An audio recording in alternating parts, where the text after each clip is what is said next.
Muchas gracias, Carlos. Muchas gracias, directores, Beatriz y amigos y presentes aquí, miembros del Inter-American Institute for Democracy. Es un honor para mí el ingresar a este consejo de un prestigioso instituto en compañía de tan selectos e importantes miembros, algunos de ellos y personas a quien conozco y admiro desde hace varias décadas. Voy a compartir con ustedes el tema de la defensa y consolidación de la democracia desde un punto de vista posiblemente extraño para muchos de ustedes, cuál es el aporte de varias tecnologías del momento, llamadas exponenciales, así, entre comillas, y qué ellas traen a la mesa para lograr dicho objetivo. Para ello vale la pena que les comente algo de mi trayectoria personal y como profesional, en adición a lo ya dicho por don Carlos, y aspiro con ello mostrarles una trayectoria, un camino, algunas veces tortuoso y desagradecido, pero que espero les pueda explicar el por qué estoy aquí hoy, por qué las directivas han pensado en que puedo ser un miembro valioso para el instituto y por qué la tecnología puede tener cabida en un recinto donde históricamente se han tratado más temas de sociología, política, economía y no de tecnología. Voy a dividir esta charla en varios puntos de vista que en el lenguaje de mi profesión, arquitectura, llamamos puntos de perspectiva, de referencia o inclusive puntos de fuga, que en el anglicismo al que nos vemos obligados por recurrir en esta comunidad netamente bilingüe llamamos vantage points. Primer punto de referencia o de perspectiva. Nací en Medellín, Colombia, una ciudad muy peculiar, enclavada en las montañas andinas. Una ciudad con historia interesante, controversial, objeto de muchos libros, programas de televisión, videos, documentales, innumerables titulares de prensa de todos los matices posibles. Algunos sublimes, otros morbosos y otros, por qué no decirlo, trágicos y diabólicos. Alguien dice que esta ciudad ha producido lo mejor y lo peor, no solo de Colombia, sino de la región. No pecan por injustos ni exagerados al decirlos. Soy nieto por parte de madre de inmigrante sirio-libanés que marcó mi vida, pues fui su nieto más afín, casado con colombiana mi abuela. Camille Halaby se llamaba, y llegó a Medellín a los 19 años en 1904, procedente de Nueva York, ciudad donde a su vez había llegado desde Beirut a los 4 años en 1890, con su madre y 3 hermanos y una hermana, huyendo de la persecución religiosa del Imperio Otomán, que el Imperio Otomán había desencadenado contra los cristianos árabes de la región. Un hombre alto, recio, de ojos azules y piel blanca, típico descendiente de los cruzados europeos del medioevo, vivió con su familia una infancia de pobreza llena de dificultades. Su padre se quedó en Beirut tratando de ganar el dinero con el cual ayudar a sostener a su esposa y a sus hijos en su llegada a Nueva York. A los pocos años emigró igualmente a Nueva York, donde el frío y tal vez la falta de sustento contribuyeron a que contrajera tuberculosis y muriera muy joven, dejando una viuda sin saber inglés y 5 hijos, buscando un arraigo y una supervivencia en Brooklyn, Nueva York. Llegó a Colombia atraído por un anuncio clasificado del New York Times de ese mismo año de 1904, con escasos 19 años, sin hablar una palabra de español, donde una compañía minera norteamericana llamada la Chocó Pacific Gold Mines ofrecía una recompensa a un ingeniero que rescatara una draga que se había hundido en un río llamado Truandó, en una selva tropical muy inhóspita de un país llamado Colombia. La draga contenía el oro acumulado luego de semanas y meses de dragar el río, y si no rescataban el oro que estaba allí, la empresa entraba en bancarrota. Dicen que la necesidad es madre de la invención, y al enterarse de la jugosa recompensa, $5,000 de esa época, una verdadera fortuna, se autodeclaró ingeniero sin serlo y se embarcó hacia Barranquilla. Luego de indescriptibles penurias y angustias, llegó al lugar en plena selva del Chocó, en el Golfo del Darién, entre Colombia y lo que hoy es Panamá, un territorio de los más malsanos del mundo por la humedad y las enfermedades tropicales reinantes. Encontró la empresa y la draga semihundida, y en un arranque de ingenio e inventiva cortó enormes árboles de madera de balso, famosa por lo poco densa y por ende con capacidad de flotar en el agua, los amarró con lazos y cadenas ayudado por una recua de braceros de descendencia africana, esperó la época de más lluvias, subió el nivel del agua, la sacó a flote la jaló hacia un lado y comenzó con la enorme recompensa una fructífica, enriquecedora y apasionante vida. Peyorativamente a los emigrantes del Medio Oriente los llamaban turcos, pero tal vez como hablaba solamente inglés, desde un comienzo le llamamos siempre Mr. Halaby. Casó con mi abuela, descendiente de españoles de la colonia, a quien conoció en uno de los muchos viajes a pie y a lomo de mula, desde Chocó hasta Medellín, llevando el oro, porque allí existían las únicas 3 fundiciones de oro del país, hoy en día las únicas todavía después de 200 años. Encontró en esa ciudad un ambiente y unas gentes ingeniosas, todas frutos de una topografía tosca, difícil, montañosa, sin ríos navegables, sin agricultura extensiva, con pésimas vías de comunicación, región esta que a pesar de todas estas características se convirtió en el motor de desarrollo de Colombia en la primera mitad del siglo XX. Ingenioso, rebuscador, inclusive inventor con varias patentes registradas en sus ires y venires a Nueva York, se convirtió con el tiempo en un exitoso empresario del mundo textil. Descubrió una tecnología innovadora, revolucionaria en Lowell, Massachusetts, de unos telares sin lanzaderas de una empresa llamada Draper Corporation y un sistema de hiladoras automáticas de una fábrica llamada Saco Lowell, que desbancaron la tecnología reinante hasta el momento proveniente de Manchester, Inglaterra. Fue el primer esbozo de lo que las tecnologías cambiantes pueden lograr en un mundo moderno. Se consiguió dichas representaciones y de ahí en adelante hizo una gran fortuna trayendo maquinaria textil a la floreciente industria textil de Colombia. Explorador de culturas y regiones muy diversas, viajaba continuamente buscando tecnologías innovadoras y las llevaba a Medellín y desde allí a Colombia. Fue mi mentor, mi ejemplo, y tal vez por ese DNA he llevado una vida nomádica siguiendo su ejemplo, buscando conocer gentes, lugares e instituciones donde la investigación, la curiosidad y la inventiva hayan tenido especial importancia. Esto me llevó a MIT, Massachusetts Institute of Technology, donde estudié, como dije antes, arquitectura. Pero estando allí se podían tomar cursos en humanidades, economías e ingenierías y por ello me enteré de un sociólogo del Center for International Studies de MIT, el profesor Everett Hagen, quien visitó a Medellín en 1952 y al ver la situación de dicha ciudad descrita anteriormente, tan poco común, se acordó de otro lugar que visitó en Birmania, hoy Myanmar, cuando fue asesor de dicho gobierno, que presentaba características similares. Con esa curiosidad a bordo regresó a Boston, consiguió una donación o grant de la Fundación Ford y regresó a Medellín para tratar de encontrar una explicación del por qué ciudades o regiones que tenían todo en contra del desarrollo lograban no solo sobreponer las adversidades del entorno, sino que las catapultaban hacia la vanguardia del desarrollo económico y social de sus países. Fue tal vez la persona que realizó por primera vez un mapeo socioeconómico, cultural, antropológico y psicológico de los líderes responsables por el desarrollo económico de una región. Su libro, On the Theory of Social Change, se convirtió en texto obligado de los que tomamos cursos de desarrollo económico en los años 60. Una anécdota, lo que encontró finalmente, luego de muchas búsquedas de 3 años y medio, se fue al directorio telefónico de la ciudad y buscó el origen de los apellidos de los empresarios más exitosos de la ciudad.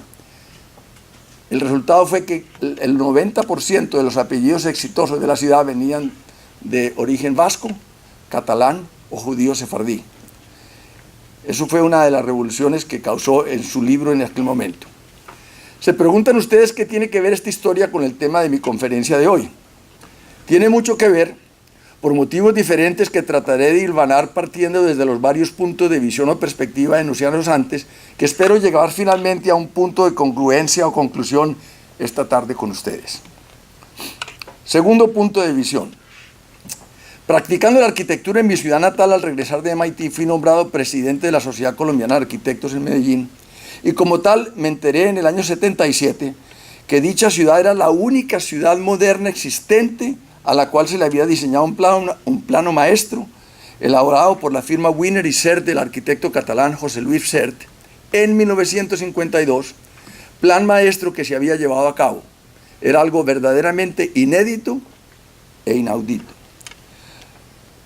Algo insólito también porque todos los demás planos maestros de ciudades existentes, varios de ellos del mismo Sert o de Le Corbusier, no pasaron nunca de ser ejercicios intelectuales archivados en los anales culturales de los respectivos países.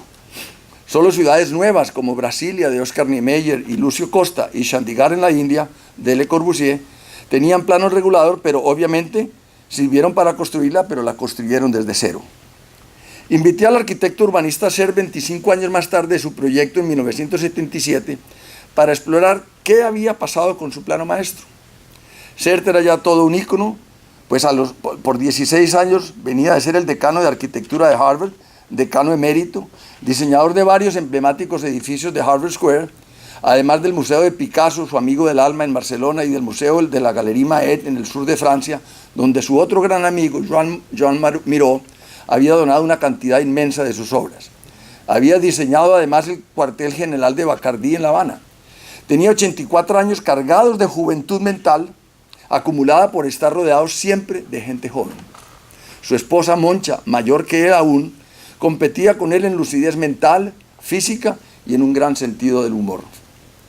¿Cuál sería mi sorpresa y la de todos los arquitectos, urbanistas y miembros de la municipalidad que participaron de su visita, cuando a los pocos días de estar trabajando y dirigiendo un nutrido grupo de profesionales relacionados con el desarrollo de la ciudad, me llama y me dice, en tono muy molesto, que lo que habían hecho en Medellín no tenía nada en cuanto a la elaboración del plan maestro, sino que era una colcha de retazos de la que originalmente había diseñado.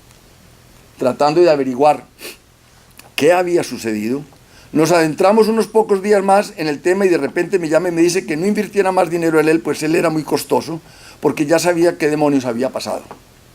Le pregunté por su descubrimiento y me dijo que durante los 25 años que transcurrieron desde su plan maestro hasta el momento, Medellín había tenido 41 alcaldes, es decir, uno cada menos de 8 meses. Esta es verdaderamente, me dijo en su lenguaje taurino, que era una de sus pasiones, que cada alcalde llegaba con su cuadrilla, sus mozos de espada, a dejar su impronta, su legado, y que por ende infería que lo hecho por su antecesor automáticamente tenía que ser malo, y porque estaba cada uno de ellos convencido que venían con la verdad revelada. Me dijo que de esta manera ningún trabajo científico ni profesional podría florecer. Fue verdaderamente mi verdadera primer pérdida de la inocencia profesional en mi vida y mi primer encuentro con el choque entre tecnología, burocracia y sociedad. Tercer punto de fuga. Mi compañero de clase en arquitectura y mi gran amigo de vida, de esas amistades que perduran por siempre y para siempre, fue Nicolás Negroponte. Con el correr de los años se convirtió en todo un gurú de la informática aplicada. En 1982, por circunstancias de la vida que darían para una charla mucho más larga que esta, pero con algo que tuvo que ver con Alvin Toffler y su libro La Tercera Hora y con Jean-Jacques Servan-Schreiber y su libro El Desafío Mundial, Negroponte terminó contratado por el presidente Mitterrand desarrollando lo que se llamó el Centro Mundial de la Informática en París. Todo un hito en su momento, prometía ser un proyecto transformador.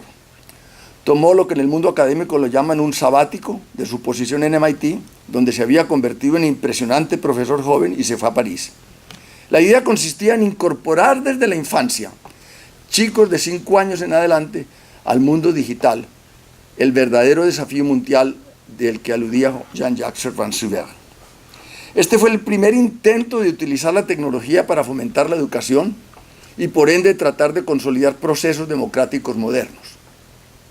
Le comenté al presidente Misael Pastrana, ya expresidente, quien venía a pasar temporadas en Miami, pues yo ya vivía en esta ciudad con mi esposa Cecilia aquí presente y quien me ha acompañado a lo largo de todas estas travesuras. Y Pastrana me responde que lo que yo le estaba contando debería ser de mucha importancia para el recién nombrado, mas no aún posesionado presidente Belisario Betancur, pues había basado su plataforma política en un tema muy de su condición de humanista y de letrado, un hombre que nació en condiciones inmensas de pobreza y humildad, pero que había llegado a ser presidente del país por haber estudiado y por eso conocía como el que más el valor de la educación. Cuando supo de este proyecto por boca del expresidente Pastrana, me llamó el presidente Betancur y me nombró con él para conseguir la franquicia del proyecto en París, cosa que logramos, pero no sin antes diseñar como disculpa para que Negroponte no fuera tildado de nepotista o de amiguismo, el que se creara un centro también en Pakistán, otro en África, en Senegal, y así entonces quedaba claro el poder realizar el proyecto de Colombia para América Latina. El proyecto se llamó Camina y aspiraba a implantar en Colombia la educación a distancia de tal manera que chicos y chicas en las remotas poblaciones rurales pudieran ser partícipes eficientes de una sociedad moderna. La tecnología del momento daba esperanzas de que así se podría hacer. La historia de este proyecto en Colombia fue mi primera experiencia directa como la tecnología podría contribuir a cambiar la educación y como tal cambiar paradigmas políticos y democráticos al educar mejor a la gente. Cuarto punto de fuga. Fui nombrado académico visitante en MIT por el motivo del proyecto en Colombia, porque a su vez dio paso a la fundación del Media Lab del MIT por Negroponte, al haber tenido toda una catastrófica relación cultural con la Francia de Jean-Jacques Silver, motivo de otra disertación para mostrar diferencias culturales entre Estados Unidos y los países europeos. El primer proyecto de envergadura tuvo que ser el del Media Lab por la continuidad del proyecto de Colombia. 14 escuelas de la Sabana de Bogotá conectadas por el rudimentario sistema de ARPANET del Departamento de Defensa de Estados Unidos y de las universidades como el MIT, 250 computadores Apple recién salidos del horno y 250 IBM PCs igualmente salidos de la fábrica de Boca Ratón y un super mini computador VAX de Digital Equipment Corporation, hoy día extinta, todos donados por los fabricantes, fueron el inicio que posibilitó el que 5.000 chicos de escuelas rurales de la planicie de Bogotá pudieran visitar semanalmente el gran centro y luego pudieran comunicarse desde sus escuelas rurales por medio del rudimentario sistema telefónico con ARPANET al computador VAX instalado en la oficina de la presidencia de Betancourt.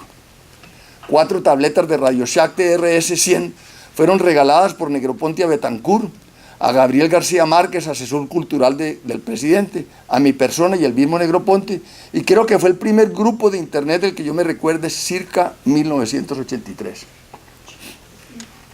Igualmente, fue la primera vez que García Márquez abandonó su vieja máquina de escribir Remington y adentrarse, aunque fuera temporal y sutilmente, en el mundo moderno. Fueron 4 años de intenso desarrollo cultural, educacional y tecnológico que tuvo un trágico final por la razón más absurda que esta audiencia de hoy, en este recinto tan importante y por motivo de esta conferencia, comprenderá de inmediato por lo paradójico, lo kafkiana o en el lenguaje de Gabo, de realismo mágico. ¿Cuál sería nuevamente nuestra sorpresa cuando el gobierno siguiente al presidente Betancourt, el del doctor Virgilio Barco, ingeniero de MIT y el único latinoamericano en la Junta de Fideicomiso de MIT, cancelara el proyecto, posiblemente sin su conocimiento, solo porque había sido elaborado por el partido político opuesto y por no haber sido inventado por ellos? Esta es lo que yo llamaría la maldición gitana que acompaña nuestras culturas, productos de las envidias, los rencores políticos y polarizaciones innecesarias de la sociedad que aún hoy día no logramos eliminar, pero que una entidad como este instituto puede ayudar a lograrlo. Esta fue una paradójica e inverosímil segunda confrontación con la realidad profesional. Quinto punto de fuga.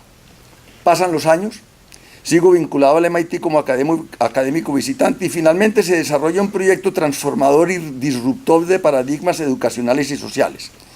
El proyecto Una computadora por niño, conocido por su nombre en inglés One Laptop per Child, fue verdaderamente un paradigma de cambios educacionales. Por mi vinculación como empresario en el mundo del sector privado, Negroponte me pide que tome las riendas de dicho proyecto a nivel mundial, porque el volumen de operación de más de $10 millones por mes, es decir, unos $120 millones por año, requerían un manejo empresarial que el mundo académico no podía proveer. Fue así que durante 8 años lideré dicha operación que culminó con la entrega de más de 3 millones de computadoras en 51 países y en 21 lenguas distintas, diferentes, incluyendo lenguas que en vía de extinción por inanición, como serían el quechua, el aymara, el guaraní, el zulu, el suajili, el sicuani, o lenguas mayas y aztecas en Nayarit y en San Luis Potosí, para solamente mencionar algunas de ellas. Algunas de ellas inclusive hubo que inventarles un teclado porque tenían solamente vocábulos fonéticos. Una experiencia más de frustración fue el ver que los más acérrimos opositores de este proyecto fueron los ministerios de educación de los países y las grandes multinacionales del ramo de los computadores, que percibieron el proyecto como demasiado disruptivo y una amenaza para su hegemonía de sus mercados respectivos. Otra lección para el futuro. Sexto punto focal. Con un amigo y vecino de Key Biscayne, el doctor Maurice Ferré, médico cirujano, hijo de nuestro ilustre presidente del Inter-American Institute of Democracy, y por motivos igualmente dignos de una conferencia para aparte, cofundamos hace 3 años, en compañía de un moderno disruptor de paradigmas, el doctor Salim Ismail, exdirector de innovación de Yahoo, cofundador y expresidente de Singularity University, fundamos una fundación sin fines de lucro a la cual hemos llamado Fast Track Institute. Nombre que simboliza el tratar de promover la acelerada adopción por parte de las sociedades, en estos casos las ciudades, el ente social por excelencia del futuro, de estas tecnologías de punta del momento que, como dije al comienzo, son llamadas exponenciales. Pero solo hacerlo si van acompañadas a lograr un cambio social positivo. Eso era la diferencia que nosotros queríamos imprimirle al proyecto. El ejemplo más mundano que les puedo dar es, si solo nos dedicamos a promover el concepto Uber, no la empresa Uber, el concepto de movilidad como un servicio versus la movilidad como la posesión de un activo llamado automóvil, y solo con el deseo de crear riqueza, pero descuidamos el tratar de minimizar el daño colateral al sector de la sociedad que la tecnología respectiva causa disrupción, en este caso los taxistas, en vez de hacerle un bien a la sociedad le traeremos caos y tensión social. Salim nos sugirió el hacerlo en México DF, porque regresaba de dar una conferencia ante 500 personas del gobierno y del sector privado sobre el tema de transformación social y tecnología, y una señora de las asistentes, heredera de uno de los más grandes emporios económicos del país, ofreció financiar la totalidad del proyecto. La manera de hacerlo sigue una metodología emanada de Singularity University, plasmada en el libro de Salim llamado Exponential Organizations. Salim creía que gracias a la acogida que percibió allí, daba por hecho de que México DF era la ciudad ideal. Yo solicité como cofundador de esta fundación que al menos me dejaran llevar el proyecto primero a mi ciudad natal, Medellín, no porque fuera mi ciudad natal, sino porque Medellín había renacido de la ceniza como una majestuosa ave en fénix, donde casi sucumbe como un ente social sumido en el narcotráfico y la violencia, y había sacado a relucir esa resiliencia de su fibra recia, terca, tosca de sus antepasados.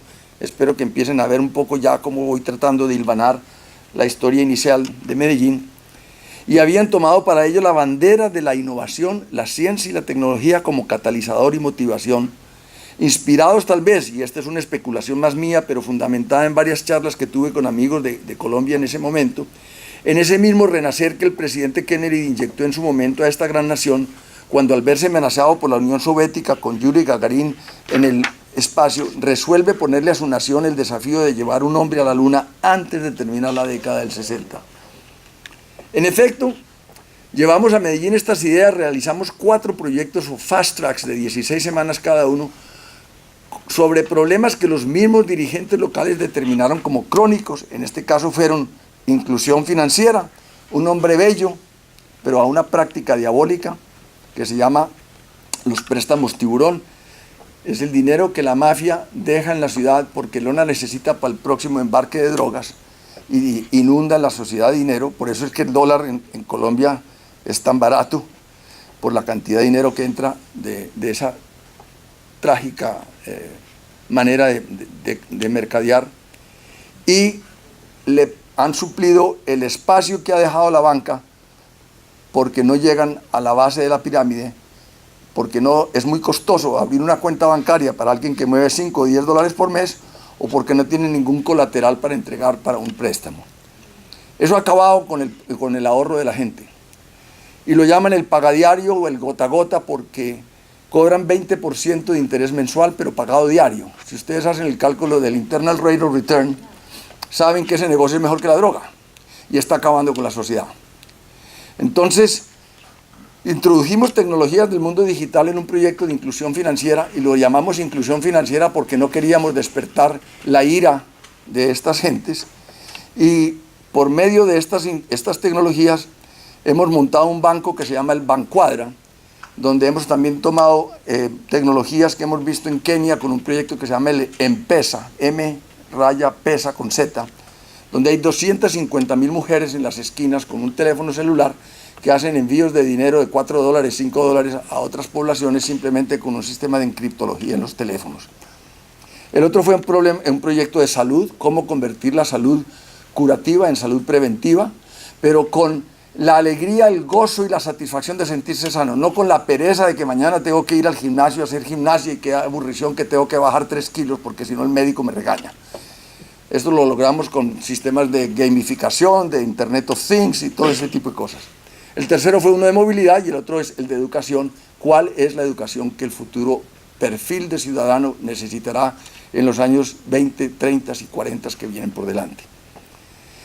Y el proyecto fue con tanto éxito que luego Miami-Dade County nos encomendó llevar a cabo un fast track sobre movilidad auspiciado por la Knight Foundation, con una donación igualmente de un gran filántropo local, don Armando Codina, y su hija Ana María Codina, y el alcalde de Miami-Dade, Carlos Jiménez, y el sistema de autopistas del condado MDX. Esto también dio lugar a que Bogotá, Colombia, nos encomendara el realizar un fast track sobre la reforma del sistema de administración de la justicia, financiado por muchas empresas del sector privado, pero auspiciado y dirigido por la Cámara de Comercio, su subsidiaria Corferias, la Universidad del Rosario, la más antigua del país, y el Consejo Superior de la Judicatura, el ente que administra el sistema de justicia del país. Realizamos este proyecto en asocio del Center del Dalai Lama para la Ética del MIT. Este ha sido el fast track que nos ha dado la pauta para profundizar y exponer aquí en este foro el tema de por qué la tecnología y la democracia tienen sentido. También no quisimos poner en este nombre de la Administración de la Justicia ninguna connotación que fuera a irritar a miembros que están metidos en corruptela. Es una tristeza decirlo y me duele como colombiano el decirles que hay 3 expresidentes de la Corte Suprema de Justicia en Colombia en la cárcel por corrupción. Entonces, si el ente más sagrado de un país tiene 3 expresidentes de su Corte Suprema de Justicia en la cárcel por corrupción, ya se imaginarán ustedes la necesidad que tenemos de sanear ese ambiente. Ahora sí entremos en modalidad de fuerzas centrípetas. Hasta el momento yo he tratado de dispersarme, pero la idea es que quiero empezar ya a traerlos hacia el centro y tratar de que nos fuéramos acercando a la conclusión de esta charla. ¿Qué queremos decir con todo esto? Que las tecnologías del momento, llamadas exponenciales, nos dan una oportunidad nunca antes vista de promover y apuntalar los valores democráticos verdaderos, desprovistos de demagogias o populismos. Para entender todo esto bien, permítanme definir algunos términos. Primero, características de estas tecnologías. Les voy a dar 3. Yo sé que aquí en esta audiencia no hay personas que estén fanáticas de los tatuajes, pero en las conferencias que voy a gente muy joven, hay mucho más gente que está allí, y les digo a todos ellos, me den el favor, si están amantes de los tatuajes, se tienen que tatuar 3 palabras. La primera es que estas tecnologías son exponenciales, y para ello hay que explicarles la diferencia entre una curva lineal o aritmética versus una curva geométrica o exponencial. Una curva exponencial es la que crece de 0 a 1, a 2, a 4, a 8, a 16, a 32, a 64, que más o menos en la historia se le atribuye, no creo que sea verdad, pero se le atribuye a Sherazad, que cuando le dijo al sultán, deme un grano de arroz por cada cuadro del tablero de ajedrez, y cuando iba en el cuadro 29 ya no había arroces en el sultanato para pagarle a esta mujer. O si vamos a dar 30 pasos, en el mundo lineal, yo los doy y ustedes de antemano sabrán más o menos que al terminar los 30 pasos voy a estar más o menos al final de aquella pared. Esos mismos 30 pasos, más o menos de 80 centímetros de distancia, en el mundo geométrico exponencial nos llevan a darle 26 veces la vuelta a la Tierra. Esos mismos 30 pasos. Entonces con eso trataré de demostrarles a ustedes por qué la palabra exponencial tiene el significado y la profundidad y el cambio que trae. La segunda tatuaje, que pudiéramos decir, es que son virales. No necesitan que nadie las promueva, ellas se promueven solitas. Uber, nunca se vio una publicidad de Uber al principio, ni de Airbnb, ni de Netflix, ni de nada de esto. Se defendían solas, de boca en boca. Y la tercera, muy importante, es que son disruptivas. No es que mejoren un paradigma, es que lo cambian. es que verdaderamente voltean patas arriba el paradigma anterior y crean un paradigma nuevo. Hay otro concepto importante que es entender que la humanidad ha venido hasta el momento manejando la palabra escasez. Y que de ahora en adelante, debido a estas tecnologías, vamos a tener que cambiar un switch en la mente de cada uno de nosotros y empezar a manejar la palabra abundancia. Le voy a dar un ejemplo mundano también. Hasta hace poco tiempo un rollo de fotografías sabíamos que tenía 36 negativos y que cada impresión de una de esas fotografías de los 36 negativos valía más o menos $1.17 y uno tenía que ser muy cuidadoso en no malgastar fotografías y si salía para un paseo o un safari o alguna cosa, pues llevaba muy contados sus rollos y sabía que cada fotografía la tenía que tasar muy bien tasada. Hoy en día, el problema es que no sabemos en dónde demonios archivé 435 fotografías que le tomé a la primera comunión de la nieta, ni sé dónde están metidas, en qué archivo, y hemos tomado fotografías en tal grado de abundancia que no sabemos cuáles son las buenas y cuáles son las malas.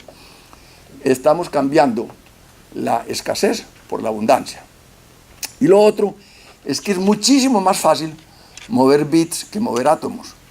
En los libros pesan y para llevarlos a una población en las junglas de la Amazonía o de África cuestan mucho más el llevarlos que el libro en sí. Hoy en día pasar ese libro por internet en bits vale cero, el costo marginal es cero. Entonces son características de esta tecnología muy importantes. Ahora bien, y ya para finalizar, de todas estas tecnologías las siguientes cambiarán el mundo. La primera, los vehículos autónomos eléctricos. Como arquitecto y urbanista les puedo decir, si hay algo que va a cambiar la silueta urbana de las ciudades, en los próximos 25 años, no digamos que en los próximos 5, pero en los próximos 25 años, en la edad de nuestros nietos, va a ser el vehículo autónomo eléctrico. El valor de la tierra va a cambiar, los impuestos prediales van a cambiar, el uso de la tierra va a cambiar. ¿Qué vamos a hacer con el montón de autopistas que van a quedar sin uso? Porque se percibe que con el vehículo autónomo eléctrico, dentro de 25 años vamos a tener 80% menos vehículos en circulación de los que tenemos hoy en día. Entonces una autopista que hoy en día que tiene 20 líneas, va a ser de 8 líneas y ¿qué vamos a hacer con las 12 que quedaron sobrantes? Lo segundo es que este vehículo autónomo eléctrico va a cambiar más de 128 tipos de empleos y maneras de emplear de las gentes o profesiones relacionadas con los automóviles. La segunda, la realidad virtual y la realidad aumentada. La tercera, la nanotecnología. La cuarta, el Internet de las cosas que se llama The Internet of Things. La quinta es la conectividad de quinta generación, que es el motivo que en este momento tiene enfrentados a muchos de los países europeos y a Estados Unidos con China por el problema de Huawei, que es la que está desarrollando más avanzadamente la tecnología 5G. El sexto, séptimo y octavo son los que yo quiero terminar aquí mi charla, porque son los que verdaderamente más van a influir en el tema de la democracia y la tecnología. El sexto es el manejo de los datos masivos, lo que llaman Big Data. El séptimo es la inteligencia artificial, es cómo la inteligencia maneja esos datos masivos y cómo hace de ellos interesantes y muy importantes maneras de analizar las cosas. Y finalmente, el blockchain. Estas serían las tres tecnologías más importantes. La joya de la corona de esto, en lo que aquí nos concierne en esta noche, es blockchain. Blockchain es un sistema autónomo distribuido de cerrar y almacenar transacciones de todo tipo. Si en este momento yo hago un cheque y te lo mando a ti, hay un ente en la mitad que dice, sí, el cheque de Rodrigo es válido, bien pueda depositarlo en la cuenta tuya. Pero, en blockchain, ese ente intermediario se elimina, porque queda diseminado en millones de computadores por todo el mundo, cada uno de ellos con un pedacito de la toma de esa decisión, de manera que el que quiera hacer trampa con ese proceso, le queda imposible hacerlo. Entonces, la palabra más importante del momento, desde la época de la palabra Internet, hoy en día se llama blockchain. Un producto del significado de esta palabra lo escuché profusamente el año pasado en Davos, cuando durante los 5 días que estuve allí en la reunión del World Economic Forum, escuchamos blockchain por todas partes, pero muy interesante aún, Dos palabras perfectamente inherentes a esa palabra blockchain fueron la palabra hope o esperanza y trust o confianza. Es la visión que se tiene en el mundo de la tecnología de que finalmente vamos a tener un rayo de esperanza y de confianza nuevamente metidos en la sociedad que nos puedan ayudar a restaurar los valores democráticos existentes. Para terminar, hay que indicar que los tropiezos que sufrí con la llamada jocosamente pérdida de la inocencia al comienzo de esta charla, tal vez debería decir que algo más trágico y cómico se debe a la presencia de sistemas inmunológicos que se resisten al cambio y que promueven la preservación del status quo en las sociedades. Por otro lado, hay que entender que estamos en el umbral de una nueva época, un momento nuevo Gutenberg. La imprenta de Gutenberg cambió la historia y la humanidad en el medioevo. Hoy tenemos varios momentos Gutenberg en el mismo tiempo compitiendo entre sí. Y para ello necesitaremos rescatar la sociedad sacándola de las garras de estos sistemas inmunológicos que la mantienen secuestrada y no la dejan progresar. Para ello necesitamos un nuevo contrato social, en nuestra opinión, el cual es producto actualizado de lo acogido en la época el cual es producto actualizado de lo acogido en la época de la Declaración de los Derechos del Hombre y la Declaración de la Independencia Americana, es decir, estamos todavía funcionando con una versión más o menos actualizada, pero básicamente la misma de los años 1770 a 1790. Este nuevo contrato social deberá tener un componente de ciencia, innovación y tecnología en el corazón mismo de su concepción. Solo así, en nuestra opinión, podremos navegar el increíble desafío que el siglo XXI traerá a las generaciones de nuestros nietos y bisnietos. El dejarles una posible hoja de ruta es tal vez el legado más importante que podemos entregarle, y esta importante institución del Inter-American Institute for Democracy es uno de los vehículos más adecuados e importantes para lograr este fin. Posiblemente nuestra primera prueba ácida sobre todo lo que he expuesto esta noche sea el aplicar estas metodologías, conceptos y estrategias y visión de futuro en la reconstrucción de la nación más necesitada del hemisferio, Venezuela, seguida de Nicaragua, Bolivia y finalmente Cuba, la madre que parió todos estos engendros diabólicos y destructivos. Solo con este tipo de tecnologías podremos sacar adelante un grupo de países a quienes las dictaduras aberrantes del continente han dejado postrados y sumidos en la ruina. Muchas gracias.